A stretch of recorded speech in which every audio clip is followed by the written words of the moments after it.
Shalom, bien-aimés dans le Seigneur, nous sommes bel et bien dans notre mission, le son de la trompette, une émission qu'anime votre serviteur, le pasteur Serge Bia, le pasteur leader de l'église La Compassion Divine SCD de Montréal. Bien-aimés dans le Seigneur, ce soir, Dieu m'a mis à cœur de partager avec nous un thème que j'ai intitulé « La haine ». Bien-aimés dans le Seigneur, la haine, c'est un poison. C'est un poison, bien-aimé dans le Seigneur, qui a détruit nos familles, détruit nos mariages, détruit nos relations, bloqué même nos vies de prière, bien-aimé dans le Seigneur. Voilà pourquoi j'avais voulu qu'on puisse réfléchir là-dessus et comprendre les dangers de la haine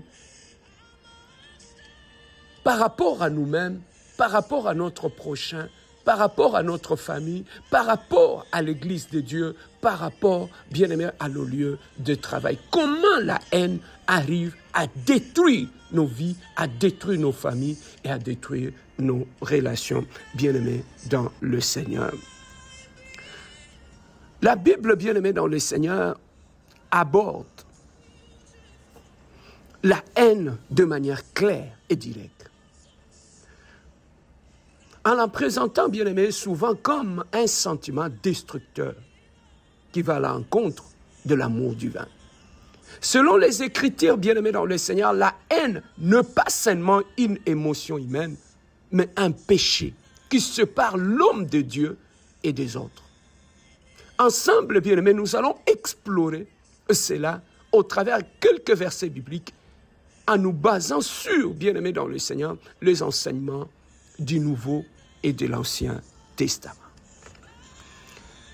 Bien-aimés, selon la Bible, la haine, c'est un poison. La parole de Dieu condamne sévèrement la haine envers autrui, car elle est opposée à l'amour que Dieu nous commande. Bien-aimés, lorsque je t'amène dans la Bible, dans le livre de Proverbes, chapitre 10, verset 12, la Bible nous dit exactement ceci: la haine excite de querelles, mais l'amour couvre toutes les fautes. Bien-aimés, en lisant ces versets, nous voyons clairement que la haine provoque des conflits, tandis que l'amour apaise et guérit. Je peux t'amener encore loin. Dans le livre de 1 Jean, chapitre 2, verset 9, la Bible nous dit: celui qui dit qu'il est dans la lumière et qui est son frère est encore dans les ténèbres. Ici, bien-aimé, Jean est en train de souligner que la haine, haïr quelqu'un, est incompatible avec une vie chrétienne authentique. Lorsque nous descendons dans le livre de Lévitique, chapitre 19, verset 17, la Bible nous dit: tu n'haïras point ton frère dans ton cœur. Tu auras soin de reprendre ton prochain, mais tu ne te chargeras point d'un péché à cause de lui. Ça, c'est dans l'Ancien Testament qu'on nous exhorte à ne pas laisser la haine s'installer intérieurement. D'un autre côté, la Bible parle d'une haine pieuse, haïr le mal et le péché. Comme dans le Proverbe, chapitre 18, Proverbe 8, verset 13. La Bible nous dit: la crainte de l'Éternel, c'est la haine du mal. L'arrogance et l'orgueil, la voix du mal et la bouche perverse, voilà ce que je hais.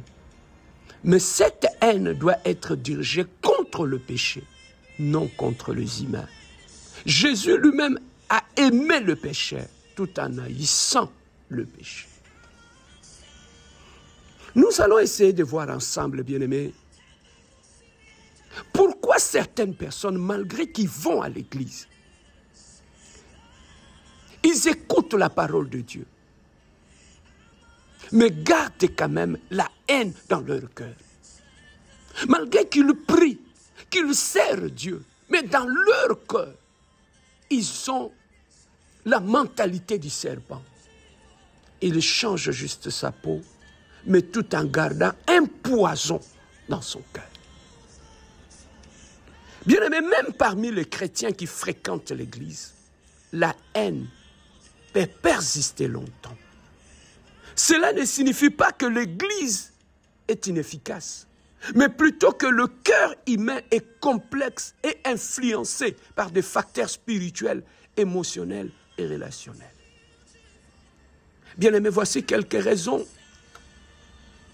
pratiques qui font en sorte que certains hommes, certaines femmes, certains pasteurs, certains enfants du pasteur, certains diacres, certains évangélistes, des enfants du pasteur, malgré les temps qu'ils passent dans l'Église, mais ils vivent dans la haine. Mais tout cela est lié à quoi? Le premier des éléments que je relevais,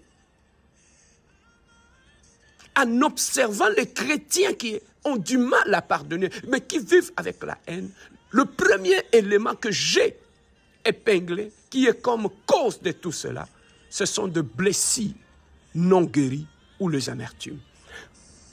Souvent, les gens ont été blessés par d'autres, y compris au sein de l'Église elle-même.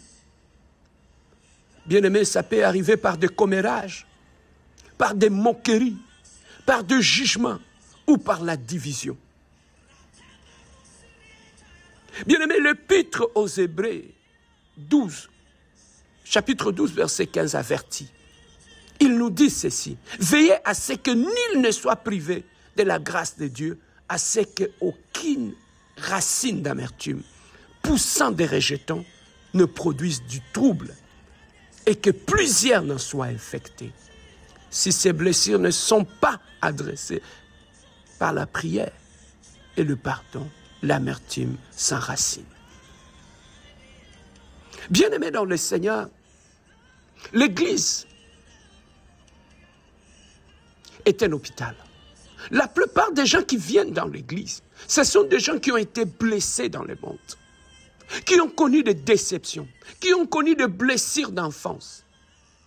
Mais lorsque nous venons dans l'Église, au lieu d'ouvrir notre cœur, à laisser à ce que la parole de Dieu puisse guérir nos blessures de cœur, bien-aimés, nous passons le temps à cacher nos blessures, à protéger nos blessures.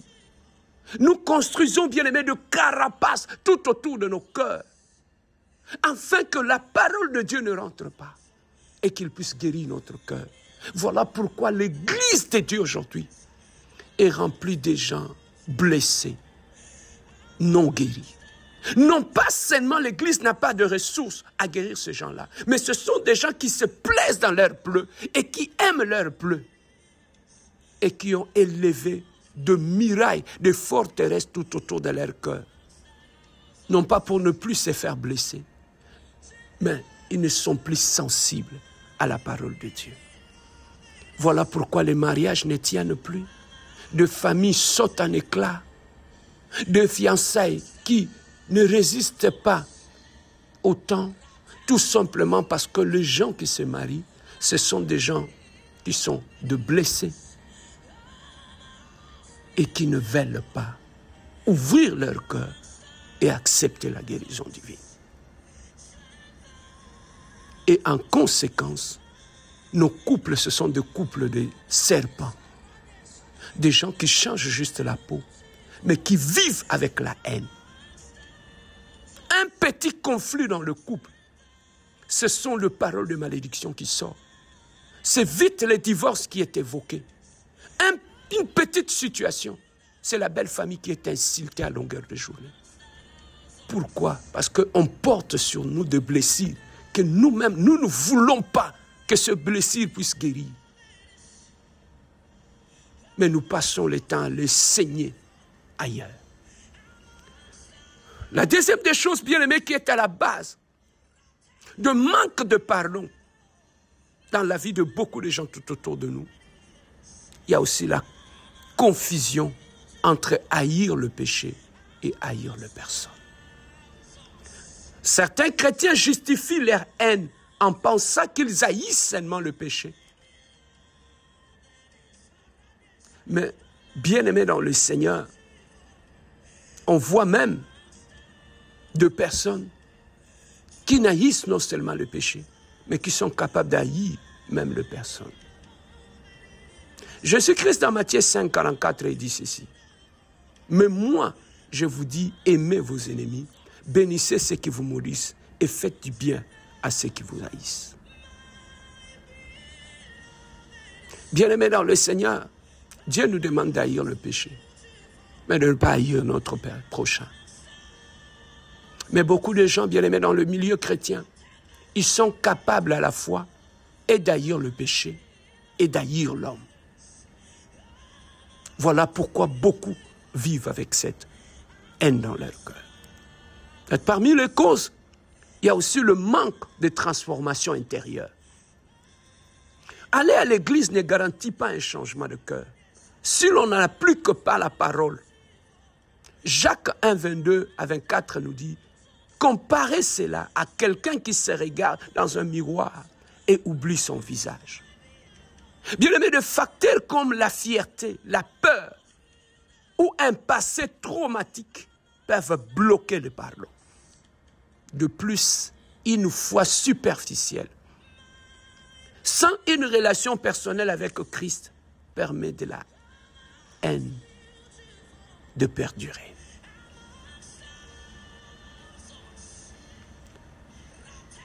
Bien-aimés, lorsque nous venons dans l'église, nous écoutons la parole de Dieu. Lorsqu'on ne laisse pas la parole de Dieu entrer dans notre intérieur, purifier notre intérieur, nous guérir des déceptions du passé, bien-aimés dans le Seigneur, on finira toujours par fonctionner comme un serpent, changeant sa peau, mais gardant le poison dans son intérieur. Au-delà, bien-aimés, de la manque de transformation intérieure, il y a aussi l'influence du monde et du diable. Le monde encourage la vengeance et la rancune. Et Satan exploite cela pour diviser l'Église. Éphésiens chapitre 4, 26 à 27 dit, « Si vous vous mettez en colère, ne péchez point. Que le soleil ne se couche pas sur votre colère. Ne donnez pas accès au diable. » En résumé, bien-aimé dans le Seigneur, la haine persiste quand le cœur n'est pas pleinement soumis à Dieu, malgré une pratique religieuse.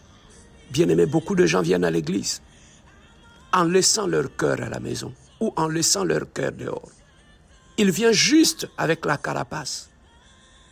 Tout ce qu'on prêche, c'est bien. Mais quand il ressort de l'église, il ramasse son cœur et il va chez lui à la maison.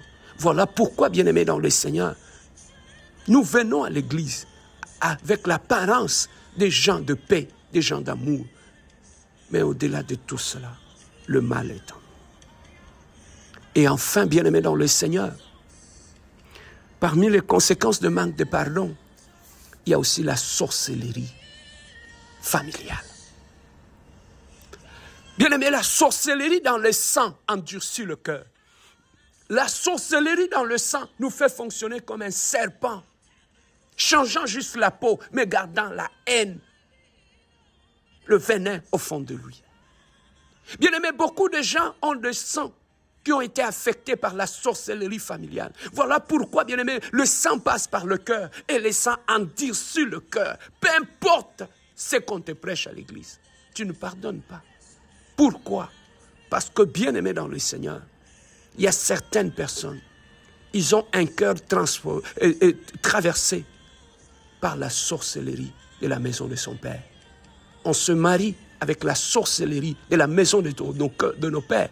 On va à l'église, on va dans nos cercles d'amis avec la sorcellerie de la maison de nos pères. Voilà pourquoi la haine a rempli nos cœurs. Et aujourd'hui, comme conséquence, on ne connaît pas le pardon. Et enfin, bien-aimés dans le Seigneur, au-delà de la sorcellerie familiale, il y a aussi l'orgueil ou le complexe de supériorité. Il y a beaucoup de gens, bien-aimés, pour eux, ils ne pardonnent pas et ils n'acceptent pas le pardon. Tout simplement parce qu'en eux, ils souffrent de complexes. Ils ont des complexes en eux, bien-aimés dans le Seigneur. Pour eux, pardonner est symbole de faiblesse. Demander pardon est symbole de faiblesse. Voilà pourquoi ils ne pardonnent pas et ils n'acceptent pas le pardon. Mais voyons ensemble, bien-aimés dans le Seigneur, les conséquences du manque de pardon dans nos relations. Le manque de pardon est comme un poison qui affecte non seulement notre relation avec Dieu, mais aussi nos liens humains. La Bible explique cela d'une façon claire. La première des choses, le manque de pardon crée ce que nous appelons un blocage spirituel et une séparation d'avec Dieu. Jésus enseigne dans Matthieu 6, 14 à 15, si vous pardonnez aux hommes leurs offenses, votre Père Céleste vous pardonnera aussi. Mais si vous ne pardonnez pas aux hommes, votre Père ne vous pardonnera pas non plus vos offenses. Le manque de pardon empêche nos prières d'être exaucées et nous prive de la grâce divine. Bien-aimés, nous allons dans les montagnes. Nous prions, nous passons des heures et des heures dans la prière. Mais nos prières ne marchent pas. Pourquoi? Parce que dans nos cœurs, nous avons encore des gens qui sont emprisonnés. Tu as encore des gens que tu as emprisonnés dans ton cœur. Bien-aimés, prier, passer des heures dans la prière, c'est une perte de temps inutile. Nous voulons que Dieu nous pardonne, mais Dieu nous demande la première condition. Nous devons pardonner à ceux qui nous ont offensés. Voilà pourquoi, bien-aimés dans le Seigneur, nos prières ont du mal à être exaucées. Bien-aimés, au-delà de bloquer notre spiritualité, de nous séparer de Dieu, le manque de pardon crée ce que nous appelons l'amertume et le bandage émotionnel. Il mène à une prison intérieure de colère et de ressentiment, détruisant la paix. Hébreux 12, 15 nous montre clairement comment l'amertume contamine les relations et affecte plusieurs personnes. Cela peut causer des conflits familiaux, de ruptures amicales et même des divisions dans l'Église. Une troisième chose, bien-aimée dans le Seigneur, la conséquence physique et mentale.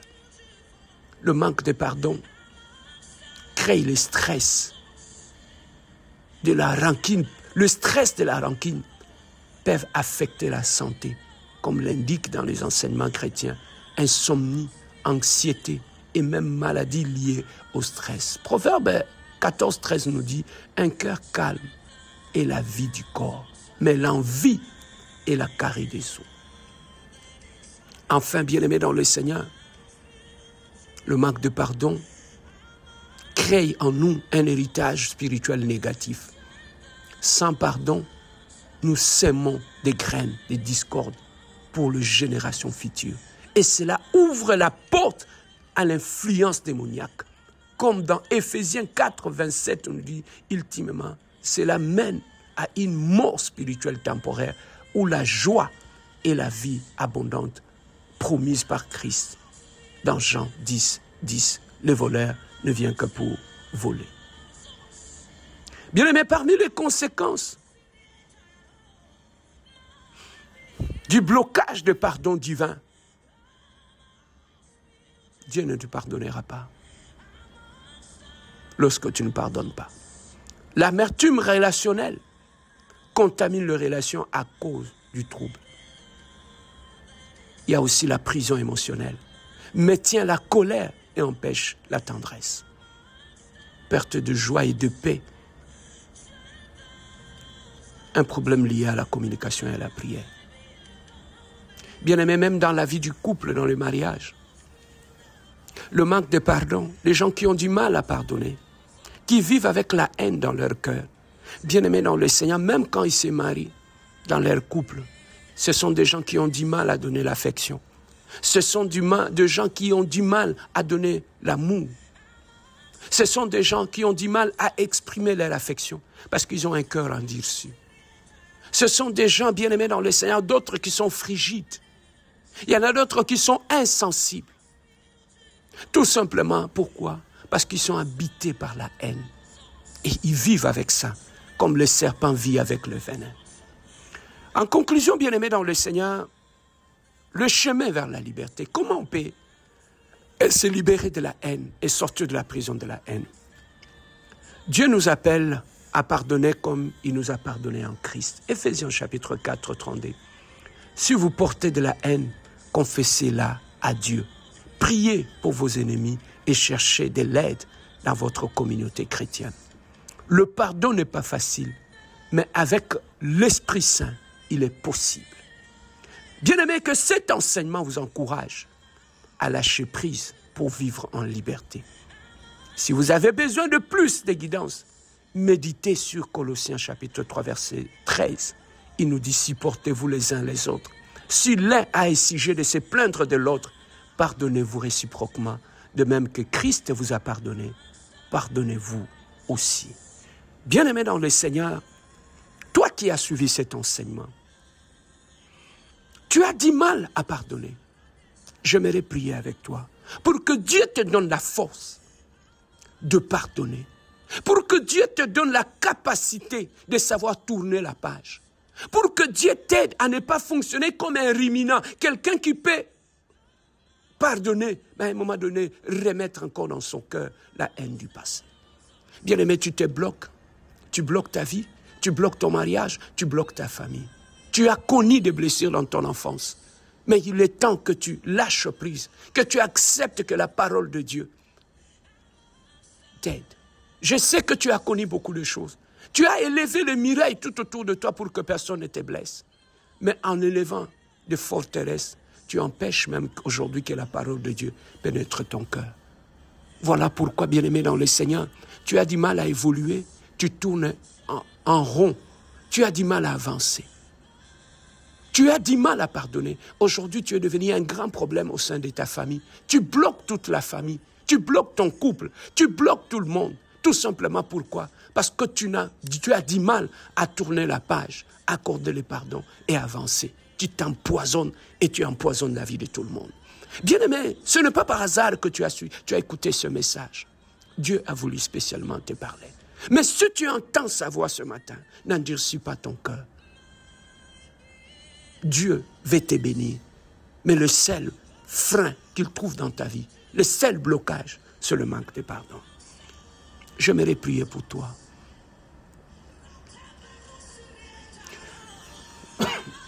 Éternel Dieu de gloire, Seigneur, je suis en face de ton enfant qui vient d'écouter ce message, Seigneur. Je prie pour lui, éternel le Dieu de gloire, que le Dieu du ciel et de la terre, que le Saint-Esprit de Dieu, Seigneur, touche présentement la personne qui m'écoute, éternel le Dieu. Que ta grâce pénètre son cœur, libère son cœur de toute amertume du passé, de toute blessure du passé, Seigneur. Guérisse cette femme, guérisse cet homme, guéris l'Éternel, le Dieu de gloire. Je brise dans sa vie le pouvoir de la haine. Je brise dans sa vie le manque de pardon. Je détruis dans son cœur la dureté de cœur. Seigneur, cet instant, je demande, Seigneur, que tu lui donnes un nouveau cœur. Que tu lui donnes un cœur de chair, éternel le Dieu. Que tu effaces les erreurs du passé, éternel le Dieu de gloire. Seigneur, que le porte qui était fermée dans sa vie par manque de pardon, Seigneur, soit ouverte au nom de Jésus. Que la paix qu'il avait manquée dans son mariage par manque de pardon, Seigneur, que la paix revienne. Que la santé puisse être restaurée. Que la joie soit restaurée dans son cœur. Seigneur, qu'il soit captif à l'obéissance du Saint-Esprit de Dieu.